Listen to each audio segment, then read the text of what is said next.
Greetings everyone. I am Sanskriti Rani Sharma, currently a volunteer in Applied Forensic Research Science.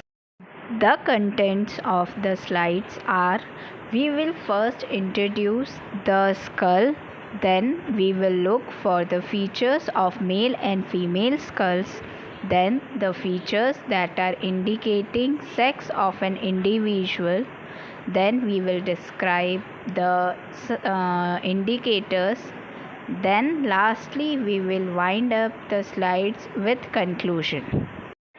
The picture is showing the bones that are present in the facial skull, like the mandible, which is the lower jaw, the glabella, that is the part in between the supraorbital ridges, and the pig sockets that have our eyes. And lastly, we can see the zygomatic bone forming the arch along with the mastoid projection formed by our occipital bone. Now, let's start by knowing the structure of our skull. It consists of vault and facial area that is possessing total of 22 bones, 8 of which is cranial bone and 14 is the facial structure.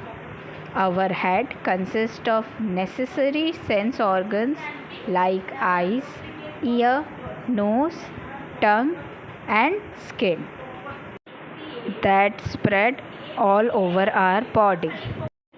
Our human skull is performing so many functions that allows our body to work in an efficient way. It gives protection to the most important part of our body, that is our brain, that ultimately controls, coordinate all the functions that are being done by our body, either outside or inside. Along with that, it protects our eyes, face by providing the scalp. It also provides structure for the muscles, blood vessels and connective tissues. Positions and distances are also fixed by the skull for eyes as well as for ear. Now, let's look quickly what are the names of the bones present in our skull. Starting with the 8 cranial bones that you can see on the right side. First is frontal, which is also known as forehead. Parietal, that is the sideways bone present in pair. Occipital, the bones present at the back.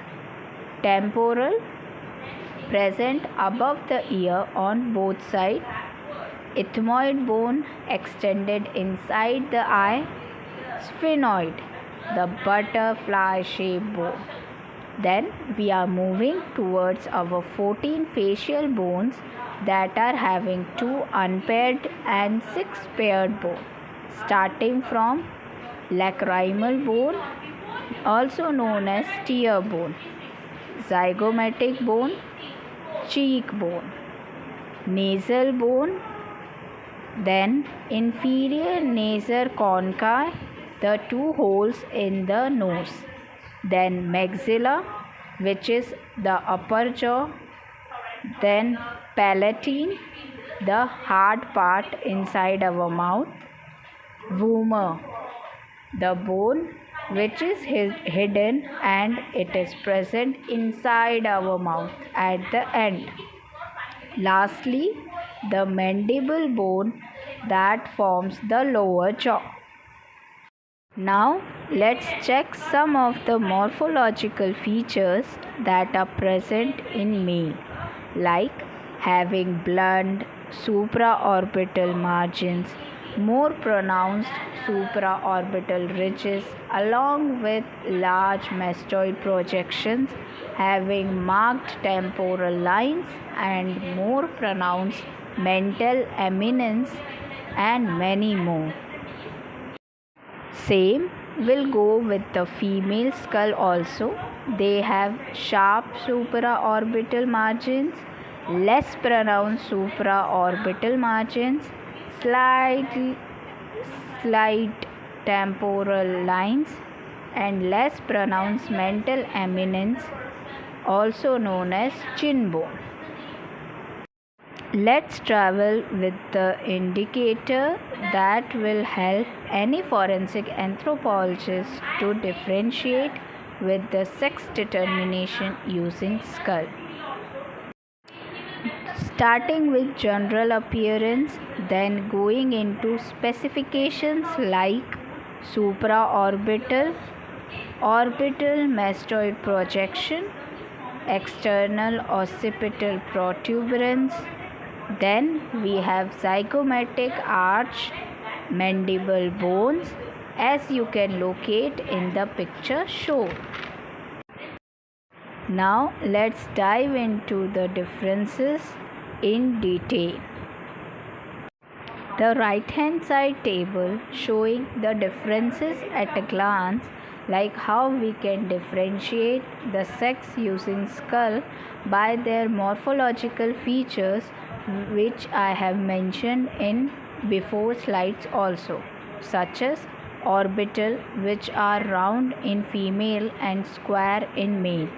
Glabella and zygomatic arch are less pronounced in female than male, and supraorbital ridges, which are sharper in males and round in females.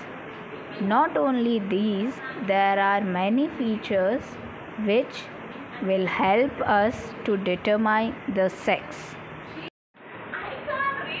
Supraorbital is the area that is above our eyes, commonly known as eyebrow.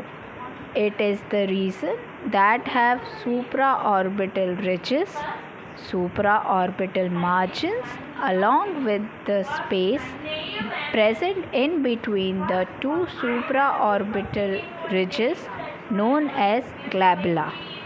These are less pronounced in female than in male, and having sharp edge margins in male than in female, as they have round margins. Next prominent feature for determination of sex is our mandible. Mandible is the only movable bone in our skull. It is large and strongest bone in the face. Its function essentially for chewing, swallowing, speech, articulation, and facial symmetry. Anatomically, it is having several aspects like articulation with skull base at the temporomandibular joints, help for range of movements, along with the mandibular foramen, that is an opening or canal that protects nerves and vessels supplying to the gum, teeth, and skin. The vertical part of the mandible that extends from the body of the mandible and makes the lateral portion of the jaw is ramus, and gonion is the outermost point on the angle of the mandible, located lowest, posterior, and lateral. It serves as cephalometric landmark and craniometric point, and you can see there are many more features like mental foramen, notches, etc.